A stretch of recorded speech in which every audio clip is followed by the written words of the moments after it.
కార్మికుల జీవన ప్రమాణాల పెంపు, భద్రత, గౌరవానికి కూటమి ప్రభుత్వం కట్టుబడి ఉందని మంత్రి వాసంశెట్టి సుభాష్ చెప్పారు. కార్మికుల సంక్షేమం కోసం కేంద్ర ప్రభుత్వం తెచ్చిన కొత్త లేబర్ కోడ్లు చారిత్రాత్మక సంస్కరణలని అన్నారు. కొత్త కోడ్ల వల్ల కార్మికులకు భద్రత, అదనపు ప్రయోజనాలు లభిస్తాయని తెలిపారు. ఎక్కడో 1960 నుంచి 97 నుంచి 16వ తారీఖున సెట్టిబల్జ వన సమారాధనలో నేను చేసిన వ్యాఖ్యలకి మాజీ మంత్రి వేణుగోపాలకృష్ణ గారు స్పందిస్తూ మరి నేను చర్చకి సిద్ధం, మీరు రాగలుగుతారా అని వ్యాఖ్య చేయడం జరిగింది. అయితే నేను సూటిగా అడిగిన ప్రశ్నలకి దేనికి జవాబు చెప్పకుండా ఎక్కడో 1960 నుంచి 97 నుంచి ఏదో చరిత్ర చెప్పుకుంటూ వస్తూ నేను అడిగిన ప్రశ్నల్ని పక్కదావ పట్టిస్తూ ఏయో సమాధానాలు చెప్పాడు ఆయన. మళ్ళీ మీడియా ముఖంగా ఆయన ఖచ్చితంగా 3 ప్రశ్నలు అడుగుతా ఉన్నాను.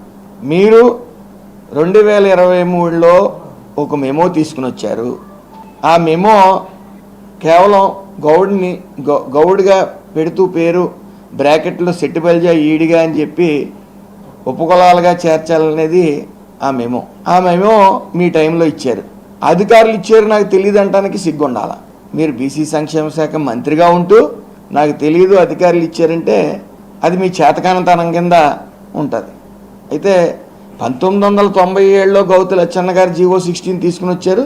తెలుగుదేశం ప్రభుత్వంలో అది మీరు చెప్పేదండి మాకు తెలుసు.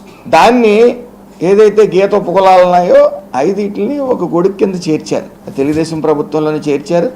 తరతరాలుగా వస్తుంది. 2018లో కూడా రాష్ట్రాలు విడిపోయిన తర్వాత అటు సెట్టిబల్జీలని ఓసీల్లోకి హైదరాబాద్లో కలపడం జరిగింది. దాని మీద అనేక ఉద్యమాలు అవి జరుగుతూ ఉన్నాయి. 16వ తారీఖున సెట్టిబల్జ వన సమారాధనలో నేను చేసిన వ్యాఖ్యలు